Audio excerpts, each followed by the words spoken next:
that have investors from a whole range of countries joining us today, and many of us have focused on ethical sourcing and global supply chains for some time. We've learned that the constant pressure on pricing in the garment industry and the outsourcing of production has led to abusive working conditions and low wages for workers. But we believe that no longer can we just view contracts between brands, retailers, and suppliers as only addressing on-time delivery, quality of product, and cost. But we have to have pricing that provides sufficient profit margins for paying workers a living wage and to make sure that the social compliance requirements will guarantee a safe and healthy workplace for employees. So today the key question for the webinar is how can investors play an informed role by engaging companies to implement responsible procurement and pricing practices. Next slide. As we begin, I want to thank Agnes Teshenko, who has really been tremendous in getting this webinar together, a researcher here at ICCR, as well as Susanna Hallinan, who I will be introducing in just a little bit, and Mary Vicari, our ICCR program assistant that has set up the webinar for us. Next slide. A brief look at the agenda. So we'll have an introduction. I'm going to be introducing Lauren Compare in just a moment. We'll be looking at what's the characteristics of today's clothing industry, the pricing and labor costs, the pricing and living wage, and then talking points for investors. When we get to the question period, I'll give instructions as to how we're going to be doing that. I must note, too, that we're going to be recording this webinar, so it'll be posted on the ICCR website. So there'll be a number of slides that have a lot of information in it. We'll have an opportunity to look at those in more detail later.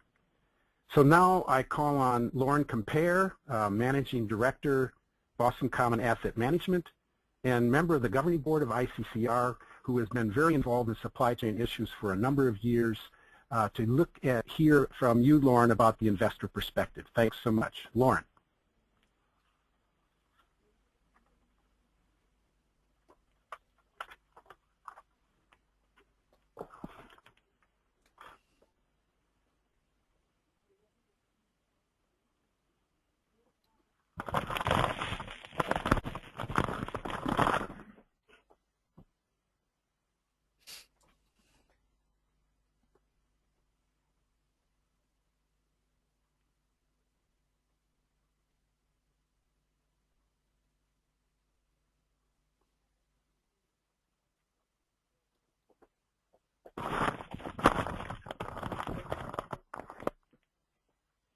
Next slide, please. So we'll come back to Lauren in a minute. So Susanna Hallinan is going to be giving the presentation today. We're really delighted that Susanna is here. I've had a great opportunity to work with her, a tremendous person to work with. She has a lot of experience working in the clothing apparel sector, particularly in China and elsewhere, has done actual negotiations for pricing, and has done a great deal of work with the ILO IFC Better Work program designed to improve working conditions in garment factories through monitoring and capacity building. Susanna, we are thrilled that you're with us. I'm sorry. David, can you hear me now? Yes. Okay, I'm sorry. I was talking and I didn't even realize that I was muted. I just okay, so go right ahead. Three bullet points. Thank you. I think, guys, as an investor, I think it's really important for us to really look at moving this agenda forward, really moving it from the sustainability to the procurement of companies, really moving from a company approach to looking at potential ways of engaging industry and sectors. And really, I think in terms of the investor risk, we really need to focus and shift the focus from the risk or penalty paradigm that currently is in place when we look at supply chain management and these types of issues to really a win-win scenario which advocates for better working conditions down the supply chain that really not only looks at worker health and safety but a fair and sustainable wage. What does this lead to? I think this leads to both a reduction in supply chain risk for the company, for investors, and develops sort of a paradigm of a more sustainable supply chain. I think if you look at what's happening now in terms of current practice, initiatives like the ILO Better Work program do not specifically address a fair living wage. If you look at actual company practice and the gaps here, there is maybe some nascent beginnings of looking at this issue. And one worthy example might be to look at something like the H&M roadmap towards a fair living wage that at least covers basic needs of workers. But this is only a pilot project. It's just starting in 2014. So there's a huge gap between current practice and what needs to happen. And I think there's a lot that we can reflect on in terms of lessons learned from the fair trade industry, from ethical sourcing practices in other sectors that we need to sort of look at. I think investors' voice needs to be strong post-Bangladesh. We should not be, we understand the root causes of what happened in Bangladesh, and now we really need to look at how to take those lessons and incorporate them into company dialogues. And front and center in terms of the issue is a fair living wage, and I think we'll hear more about that in the coming slides. Great. Listen, thanks so much, Lauren. And let's now turn to Susanna Hallinan. Susanna, we welcome you. We're just really appreciative of you really taking your expertise and giving it to this broad audience. And we look forward to working with you from this webinar to make sure that we're really asking the right questions and as we engage companies on this critical issue of fair pricing so that we have a just and more sustainable supply chain within the garment sector. So, Susanna, welcome. Great. Thank you very much, David. Thank you, Lauren, as well, for your very wise words. And good morning to everybody. Good morning from Geneva. I'm really delighted to be here because this is a matter that's very close to my heart. As David mentioned, I have been doing garment industry pricing. I've haggled those prices in China, with Bangladesh, with India, and with many other countries, and I know exactly what happens. I used to run a mid-sized intermediary in China as a managing director, and I was doing basically the dirty work for the brands. And therefore, I saw some practices that don't really help the living wage question or sustainable or compliant business practices. And as Lauren mentioned, also my point of view is also to move from the naming and shaming that has been the prevalent model until now to sharing knowledge. Why is this happening? Why are there still rampant human rights violations in the system? What is wrong with the system itself? And in order to change the system, we need to go into the details of the system. And pricing is one of the key or one of the cornerstones of this system, as you will see in the following slides. The goal of this webinar for me is to assist you in understanding better what goes on in the industry and why the violations are so common, and then help you ask the right questions and make the right investment decisions. And we have, as David mentioned, we have a questions and answers session at the end of this presentation, and I'll be more than happy to answer any questions that you may have. So the slides that you can see right now talks about the key facts on clothing industry. And I think that for many this is not exactly news, but I want to go a little bit deeper into some of the details here. I actually did a study for the ILO on garment industry or clothing industry social and labor trends between 2005 and 2012. And it's quite fascinating what has happened since 2005. The industry has, or the trade value has almost doubled since 2005. Current clothing trade is 423 billion, which represents roughly 2.4% of world's total trade. It's a small percentage perhaps, but clothing industry is extremely important as an employer for many developing countries. Competition is very fierce at all levels, and has become actually worse since 2005. This has taken place because of increased cost in transportation, in salaries, in raw materials, and then we have the financial crisis. So all these together created a situation where pricing has become, competition has become fiercer, and pricing has become very, very, very important. And so as you can see in the slides, you know, factories operate on very small margins, and they compete for orders to manufacture under specific requirements and strict deadlines for the lowest price. There's no going around this particular fact. We may talk about CSR, we may talk about other, you know, quality, we may talk about other issues as well when it comes to orders, but the lowest price is really the determining factor in the industry. And this has led to a situation where intermediaries with considerable negotiation power, companies like Lianfeng and others, I mean, Lianfeng is just an example. The company that I managed was a smaller size company and was catering perhaps to different clients than Lianfeng, but they are essentially doing the same thing. Their job is to drive down lead times and prices. Their role is definitely increasing. Next slide, please.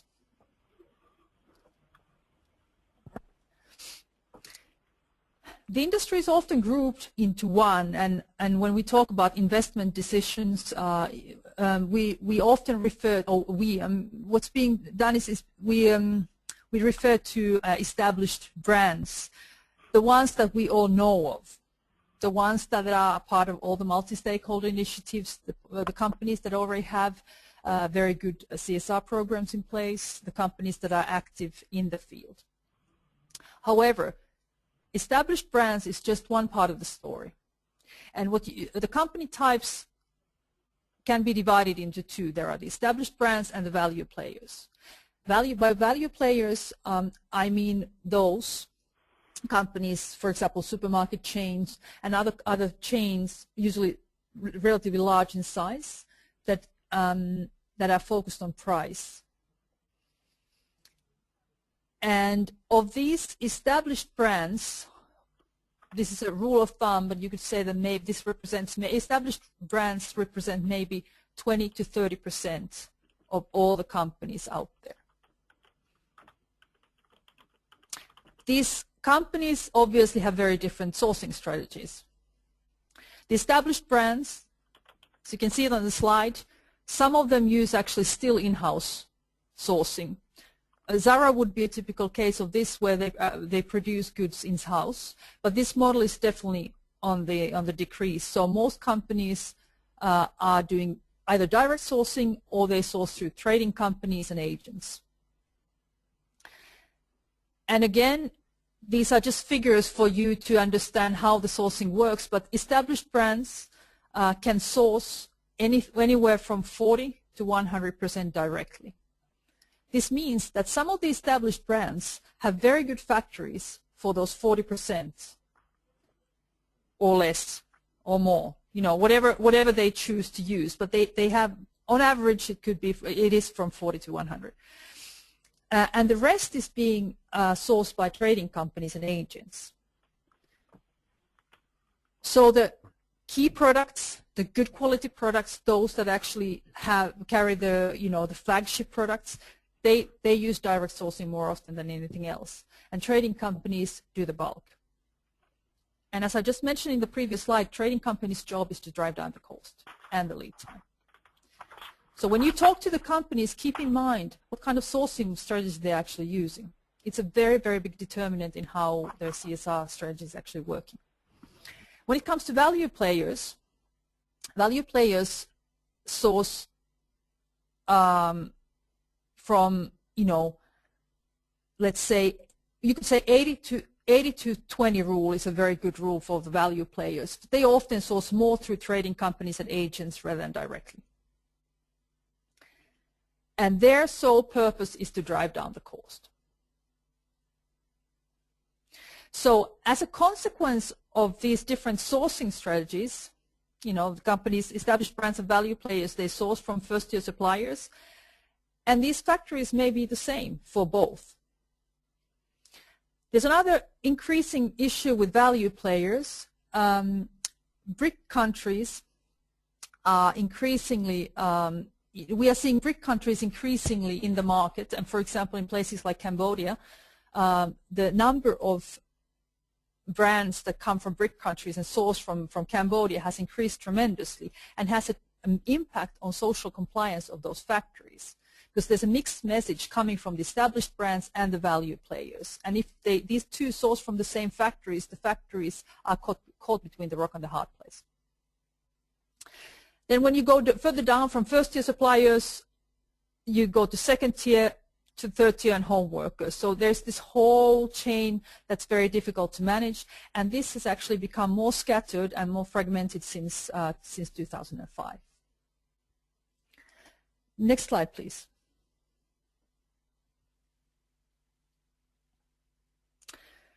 Due to the reasons explained in the previous slide, there's of course very limited traceability in the system.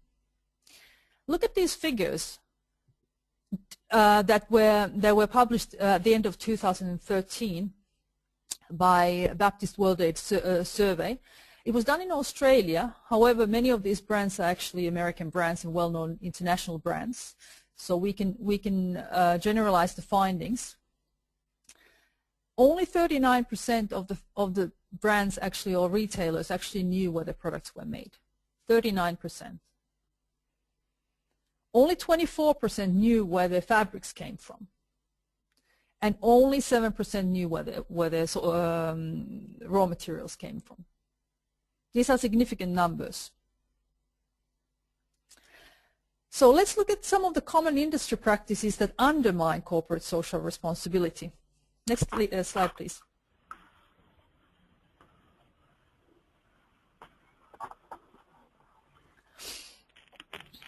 There's an underlying distrust between buyers and suppliers that's rather strong, and a good example of this is that roughly 50% of the factories that were researched, or 120 factories that were researched in 2010, had double books. The Better Work program has concluded the same. Double books are extremely common, and the unfortunate fact in the current days current industry situation is that hold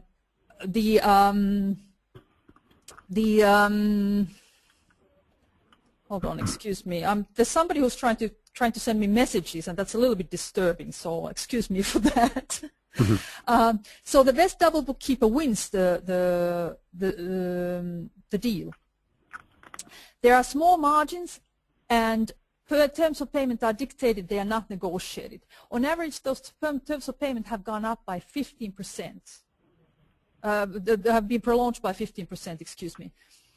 So again, industry operates principally without written contracts. There are no guarantees of orders, even if you pre-book your capacity, so that increases the low trust. And then there's the last point, which are the guaranteed profit margins, which retailers have started to use for, they have started to charge the suppliers for not only incomplete orders and problem deliveries, but also customer returns and products that did not sell as planned. And those on average amount to 2 to 10% of supplier revenue, but can go up to 35%. Next slide, please.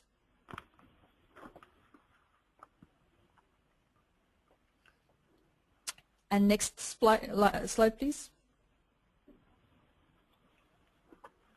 Okay. So practices that undermine proper labor costing is that buyers in the companies are usually not aware of the exact cost of labor. As a matter of fact, they usually have no idea, especially those buyers who are not based in the production countries. And prices are mostly negotiated as a package. For example, like a CMT price, cut, make, and trim. That includes already labor cost as well as a factory overhead and profit. The negotiations are commonly based on past practice. Prices are not on the actual cost. And products often change after the price negotiation, and supplier may end up selling under production cost. So these are very common practices in the industry, as well as this open book costing that you may be aware of. That's becoming more increasingly common, but it's actually being used to play suppliers against each other rather than open up the books. Then there's what's called Keystone Markups in the industry. You as investors might be interested in, who's making the margins, who's earning what in the system.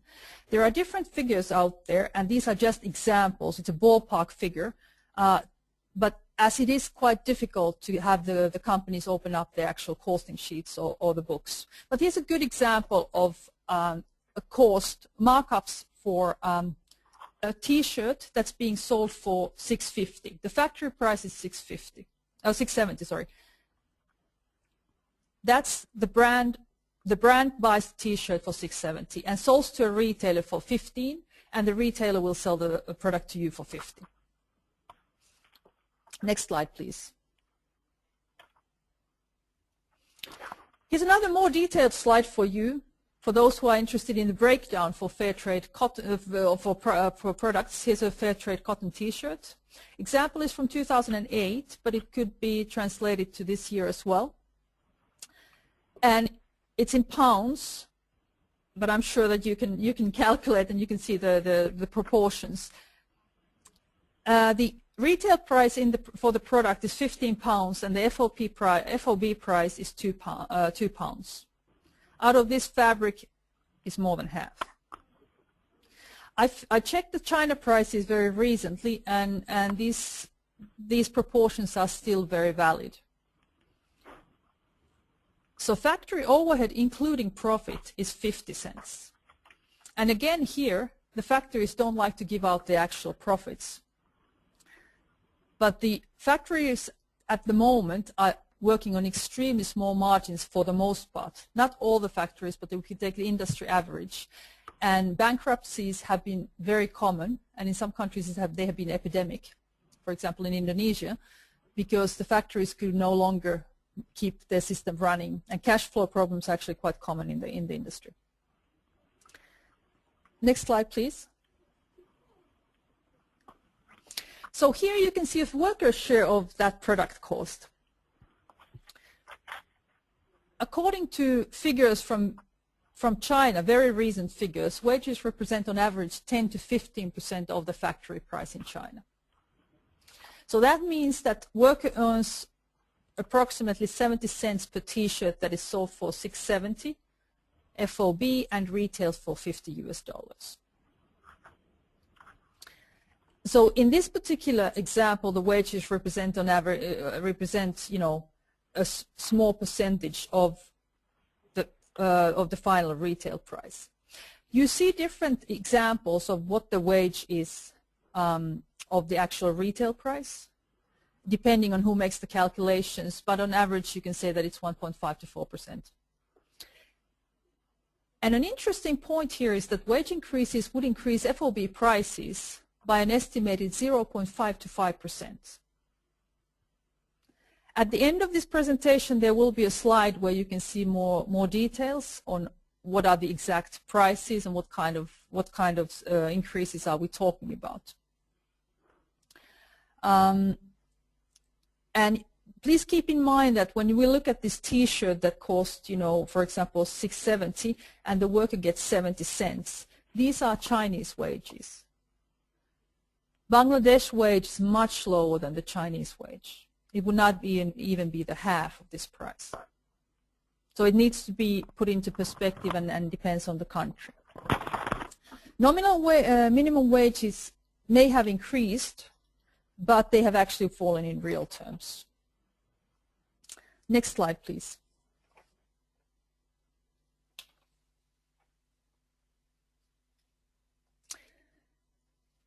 So labor costing, the app is, since there is no transparency and the buyers don't know what workers actually earn and what they cost, has led to a situation, an inevitable effect on the capacity of a factory to deliver.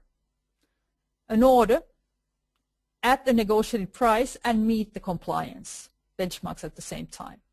If you are interested in these details, Professor Miller has written some excellent articles that we will give you in the references at the end of this presentation, and I think that it's really worth checking out because it's quite an eye-opener to see how the system works. Professor Miller and many others are advocating for adequate costing sheets. This is not the industry practice at the moment, and as Laura mentioned at the beginning, companies like H&M and a few others are making the first attempts to go in this direction. So an adequate costing sheet would include detailed manufacturing time, factory efficiency level, unit labor cost, overtime and benefits. This is a very, very important point, and impact from change in orders on lead time and wages. It seems actually pretty straightforward, but sadly enough, nobody has done this yet. Next slide, please.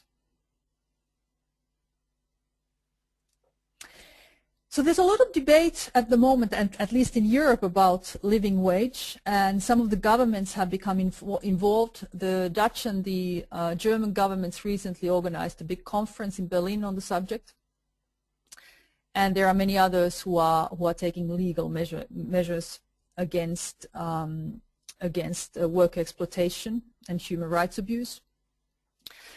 But of course, there's this whole ongoing debate about minimum versus prevailing versus living wage, and it depends on whom you talk to, what kind of answer you will get. The ILO made a study on the subject and found 60 different definitions for living wage. So there's still some work to be done around the subject. But what's very fascinating here is that there's a significant gaps between minimum prevailing and living wage, and overtime work is practically always required in clothing industry for obtaining the minimum wage. So there was a study that the ILO made in 2010 with Fair Labor Association, and they discovered that 20% of the companies that they surveyed in Asia postponed their wage payments. 66% underpaid overtime. 20% of the companies paid below minimum wage, and 75% paid the exact minimum wage.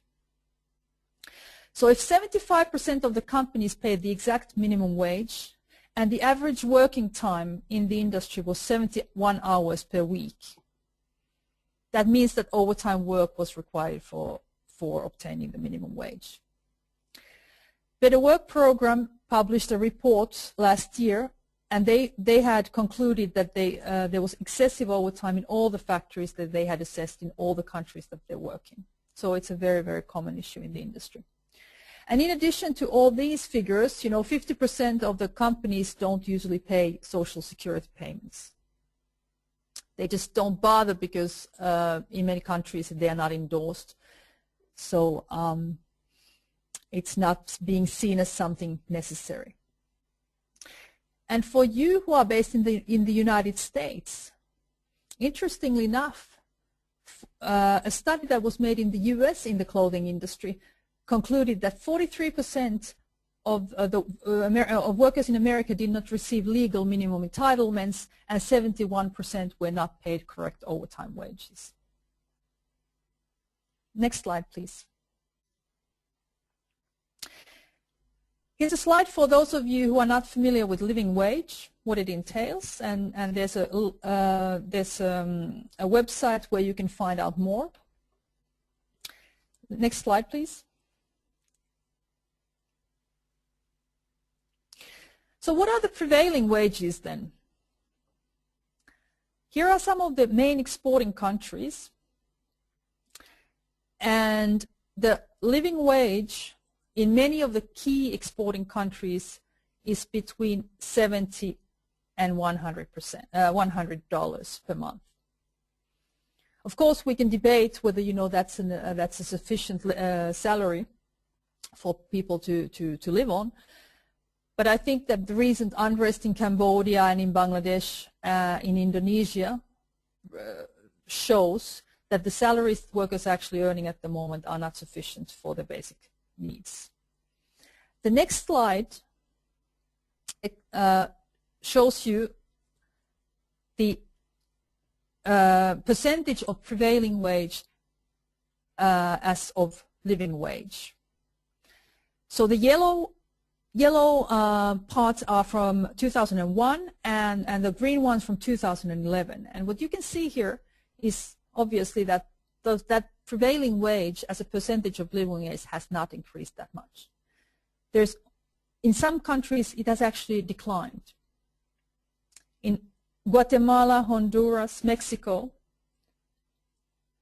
workers are earning less than they were 10 years ago. The only country where prevailing wages have really gone up has been Vietnam, I mean substantially, and to some extent China and Vietnam. Those are the two countries where it really has gone up. But other than that, you can see that we are still at very, very low levels. And at the best case scenario, the medium is somewhere below 50%. When we talk about the living wage standard here comes from Asia floor wage figures. Next slide, please.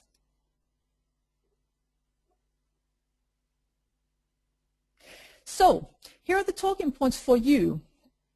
And I want to remind you of one important point, is that unless the buyer owns the factory or has long-term stable and sustainable relationship with the factory, it cannot do it alone.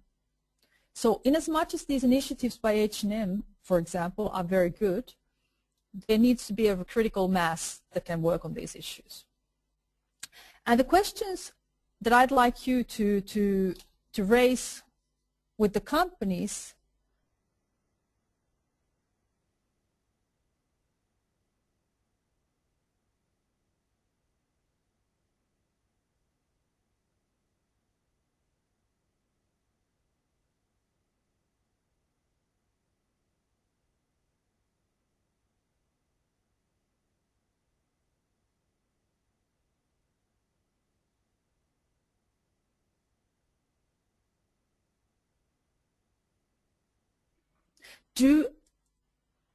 have they translated their ethical sourcing requirements into their actual buying practices?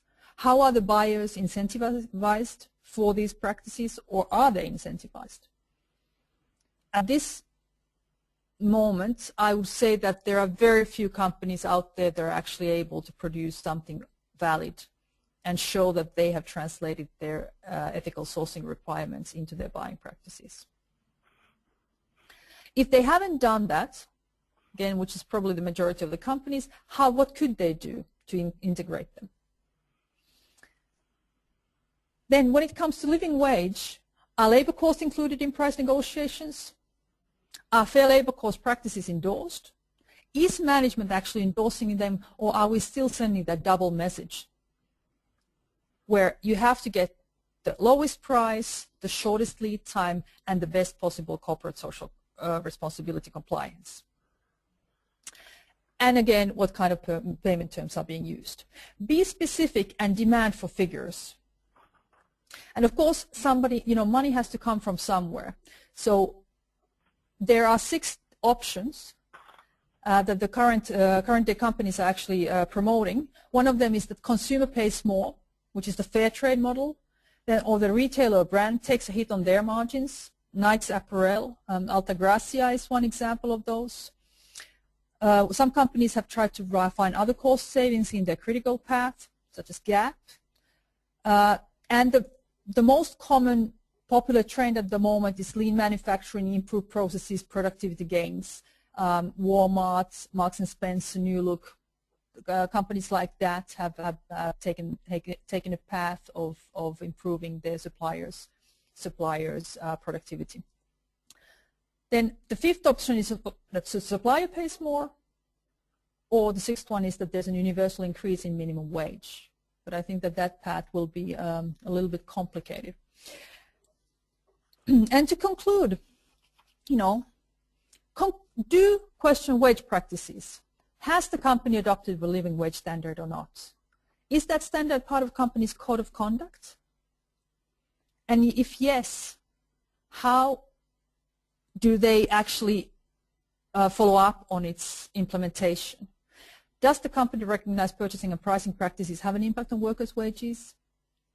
And again, are there actions that are being taken, and how are these reflected in people's incentives? Thank you very much. If you have further questions, you may contact me then by email, and now the floor is yours. Yes, and as we begin, I want to just thank you again, Susanna Harkinen, for a very helpful presentation. Now, a couple of comments. We can either get your question by putting it in the chat box, and you can go down to the Dropbox and have your question seen by the entire audience so we can see those questions, or to raise your hand by clicking on the hand icon on the screen, and Mary will unmute your line, and you'll be able to ask the question. So let's begin. Who wants to be first? I have a question. Yes. Lauren Compare. Susanna, as you're looking at where investor voice can have the most leverage, just wanting to understand, are there industry-wide initiatives where we could ask if this conversation is happening at all? I think, you know, it's helpful to understand where the ILO Better Work program ends and where it needs to go potentially. Is there, for example, is there any conversation or dialogue within the Better Work program to promote this concept of a fair living wage? Yeah, thank you, Lauren. I think that I'll answer the question about Better Work in a second, but first of all, the area where this could be most effective are all the multi-stakeholder initiatives. If you look at any of them, FLA, GSCP, or any other industry initiative, BSCI, it's being talked of, but it's very difficult for these multi-stakeholder initiatives to drive that agenda because companies don't necessarily want to discuss this. And again, people who have their corporate social responsibility hat on might not be the best persons to speak about this. In my perspective or opinion, we should take it to a higher level. This is a decision that will be made at the higher management level. Procurement manager or a simple buyer cannot make those decisions on their own. They have to have incentives. That has to come from a higher level. When it comes to Better Work program, I know that Better Work program is obviously encouraging improved salaries and decent working conditions for the workers. For the time being, however, since this is a very complex topic, minimum legal wage is the basis that they are working on. As long as this debate around living wage has not been solved and we don't have one common standard, it will be very difficult for any individual organization or a company to implement it. Okay, thank you. Next question.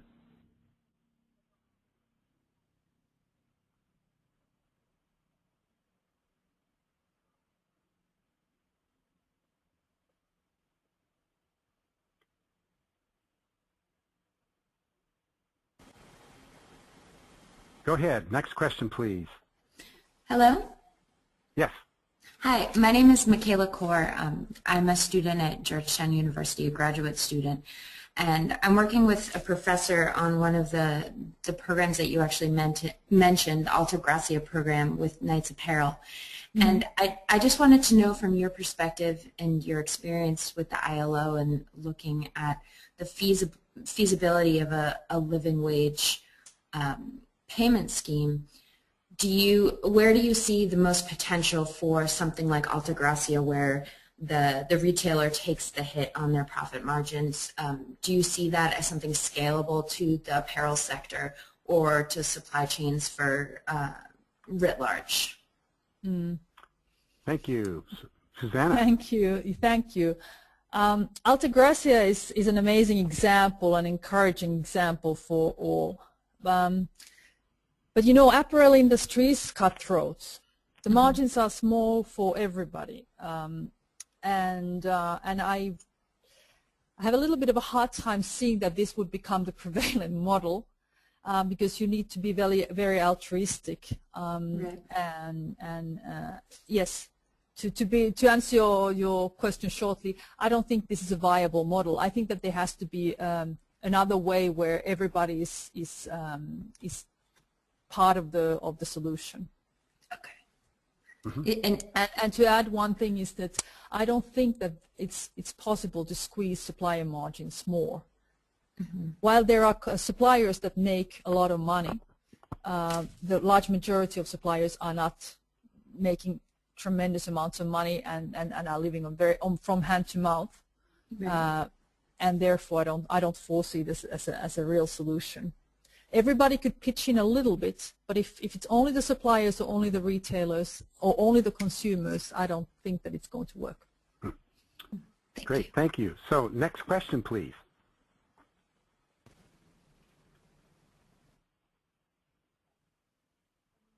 And please give your name as you ask the question. Thanks.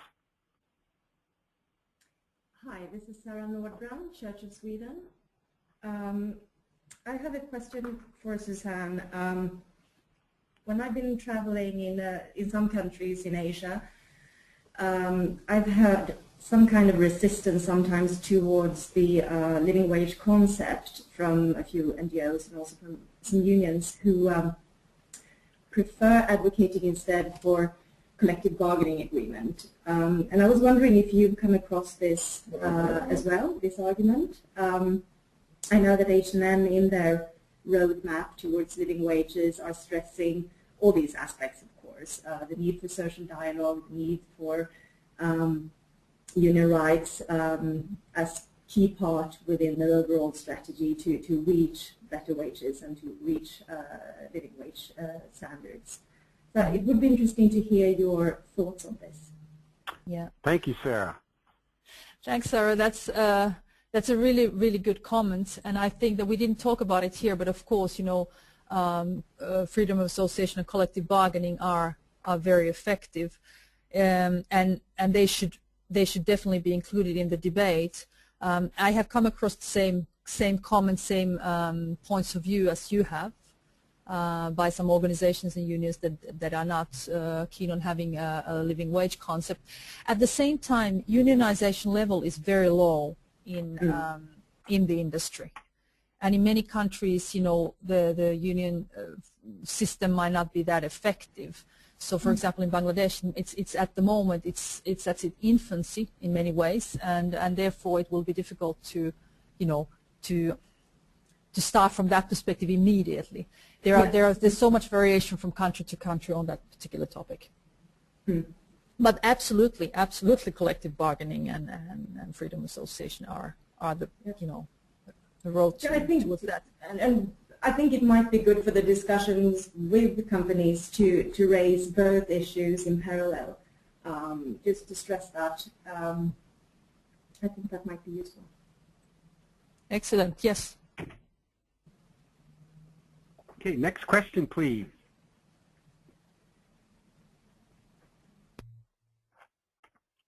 Hi, it's Kevin Thomas from the Shareholder Association for Research and Education. I may be following on that point. One of the concerns I have in approaching companies on the living wage issue is where they adjust their prices. I think we also need to be asking them about how they ensure that that's actually captured in improvements in wages. Mm-hmm. A lot of the improvements on, say, lean manufacturing and efficiency, which they've used over years to argue that they can make improvements to improve wages, haven't actually resulted in wage improvements. The gains have been captured either in higher margins for the suppliers or for the buyers. So I think we need to look at what the system is that they have in place to make sure any changes in the buying practices actually reach the workers that should benefit from them. Mm-hmm. Yeah. Great, thanks, Kevin. Thanks, Kevin. And I think that that's exactly, the point about labor costing. When labor costing is open, and when you can actually see what the actual cost of labor and all the components of it, you'll be able to know whether those living wage or any improved wages have been translated into actions. Okay, thank you. Next question, please.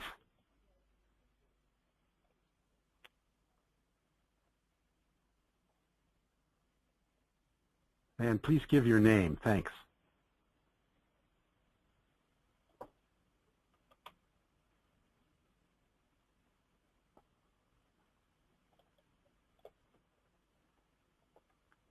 Yes, Mary, any other questions? No one else has their hand up right now. Okay, oh, no, that is not true. I'm sorry. Somebody just raised it. Allison? Okay, Allison? Go ahead.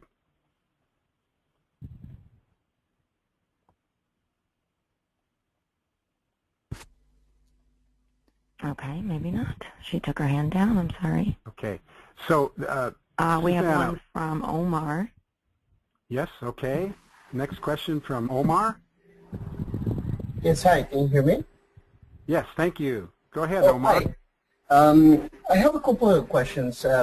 First one was around just clarification on the graphic about the difference between prevailing wages as a percentage of living wages, and there were two sets of data for Mexico. Wonder if you could just explain what the difference between those two sets of data were. And the second question, just building on Kevin's question, I'm wondering if it's realistic to expect that companies will be more transparent about labor costing, and how can we encourage that kind of transparency? Great, thank you. Okay. Susanna? Thank you. Yeah. I think the first question about the percentage of prevailing wage as a percentage of living wage, there was two sets of data, and the first one was from 2001 and the second one was 2011. So for example, in Mexico, the prevailing wage as a percentage of living wage has decreased quite significantly from 2001 to 2011. Did I answer your question?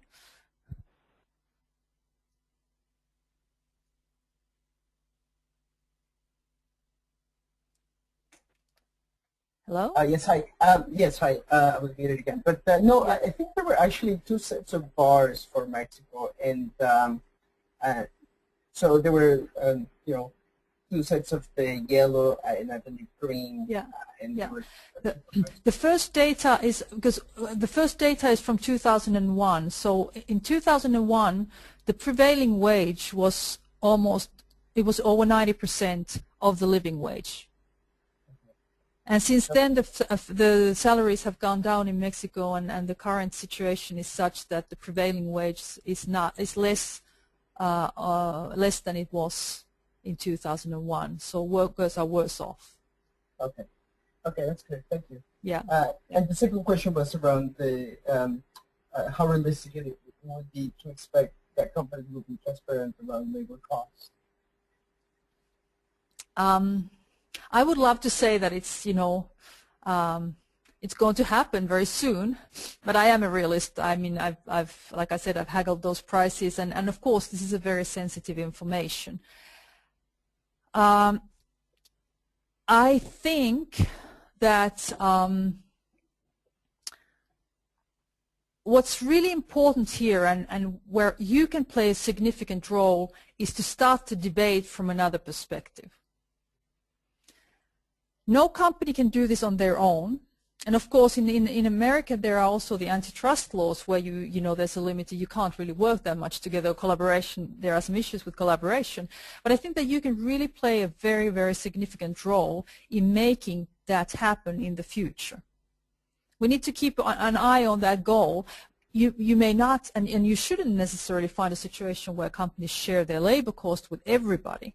but at least they themselves are aware of those labor cost components, and they make provisions for living wage, or adequate wage for the workers in the way they buy and in the way they run their business.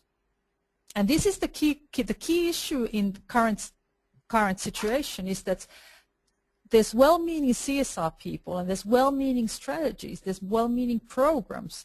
However, the buying practices are still focusing on price and lead time, and more so price. And as long as we have that model, things will not change. I would love to have some comments from you on what I just said, because how realistic do you, as attendees, think that this approach would be? Yeah, I think it will be difficult, and without any, perhaps there could be some kind of industry collaboration, like you say, that where they, within the context of that collaboration, they can share that kind of information. And but given how competitive the industry is, I think that kind of collaboration is difficult. And perhaps, like you say, it's maybe a matter of taking it to a higher level rather than a CSR function, and more Absolutely. To an executive level.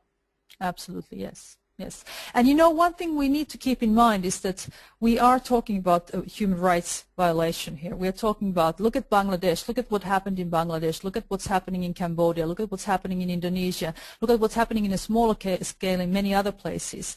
There are issues. People work very long hours and they do not earn enough to get by. So something is wrong with the system. Thank you.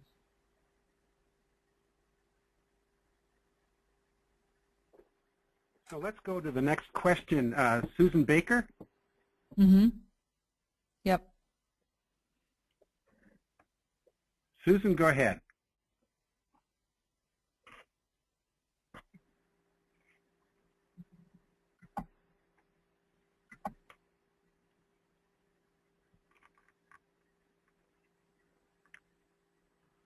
Susan, are you there? Okay, while we're waiting for her, Susanna, could you describe how, as investors engaging companies, brands, retailers, who are obviously sourcing in garment factories that have a lot of other buyers present, and clearly you've been describing that it takes a lot of different stakeholders, buyers, suppliers, consumers, et cetera, to really make a difference in terms of the pricing process and living wage for workers.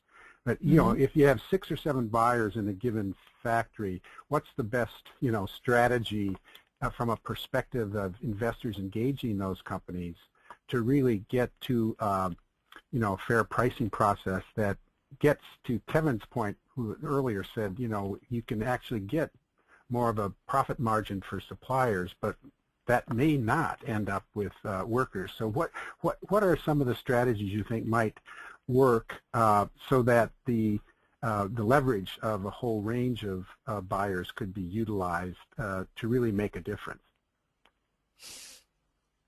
I think that there are you could start with, David, I would go beyond that one particular factory, because factories do change. The relations are so unstable that it's hard to work with just one particular factory. That's right. I would go beyond that one factory, and I would start working with those. If we take the 80-20 rule, the 20% of your suppliers, and this is actually working in the garment industry, are the key suppliers that you're dependent on. If you already start working with those for a brand, you'll see a tremendous overlap.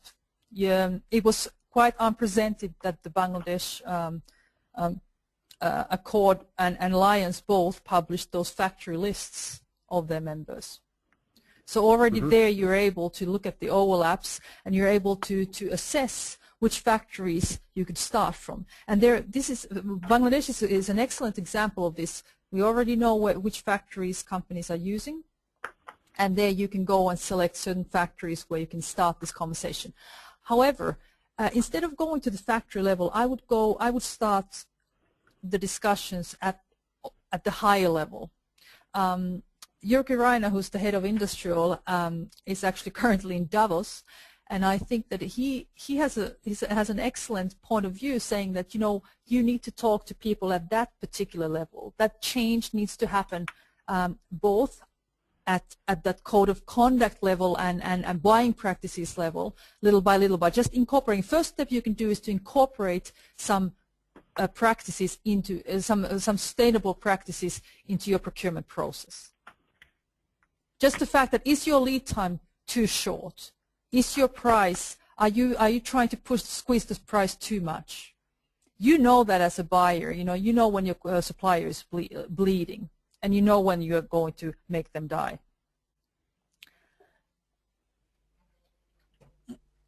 And I think that's one thing that you can do. And then there's the other level, which is the higher level, where depending on where you are in the system or what kind of people you're talking to, you can actually influence them. He happens to be in Davos having this conversation. You are in New York talking to people that may have an influence. I think that the minute this conversation becomes mainstream and it becomes more than just some wishful thinking, when managing directors, not only managing directors, CEOs, the board of directors start to talk about this, then that's when the change is happening. And just one last point is that the UN Global Compact, when they studied their members' practices, 30% of the companies that are part of Global Compact had only done something about the actual business practices when it comes to sustainability and ethical practices. So there's a whole lot that needs to be done still. Exactly. Well, thanks for that challenge. We are rapidly ending the webinar. First, I want to really make sure that those that have wanted to ask questions and have not been able to, please email Susanna Harkinen at the Gmail account that you see on the screen. And Susanna, we really appreciate you responding to those questions. Yes. This has been a really helpful beginning, building on a lot of the work and relationships that many of the investors on this call have built. So we hope that this information can actually lead to a much more effective engagement of apparel brands, retailers, and other stakeholders within global supply chains to move this issue forward. As you said, it really needs to get, the awareness needs to be built, and to really make sure that we're moving in the direction of pricing that has within it the criteria for, safe working conditions, for living wage for workers, for all of the range of workplace human rights that are so important. Again, I really want to thank each of you that are part of the webinar. You'll be sent the PowerPoint presentation that includes a range of resources so we can go deeper. Also, this recording will be put on the ICCR.org website, and you can peruse the screen to get some of the charts, more information that will be helpful as we move forward with this issue. Again, I'd love to also thank Agnes Terashenko, who has done a lot of work on this issue as a researcher here at ICCR, and has really helped us to grapple with this. And for you, Mary, that has really helped to organize it. So for each of you, thanks so much for being a part of the webinar. We'll get these resources out to you, and we hope that this can be sort of a platform from which to do much more effective work on some of the systemic issues of purchasing practices and pricing practices that are so important to really resolve in a kind of way that's fair, that's just, and that really deals with all the various stakeholder needs within the global supply chain. Yeah. So we appreciate your participation, and again, Susanna, thanks so much for the presentation and sharing your vast knowledge on these issues. We're not letting you off the hook. We're going to come back to you, and because this is something that needs to move forward, and we thank you for your contribution to our understanding and to the action that can ensue. Thanks so much. Thanks, Bye. David. And for all those who have sent questions, I'll be sending you sending you emails with specific, because there are a couple of written questions, so those will be coming to you soon. Thank you so much, and hope the rest of the day goes well for all of you, whatever time zone you're in. Bye-bye.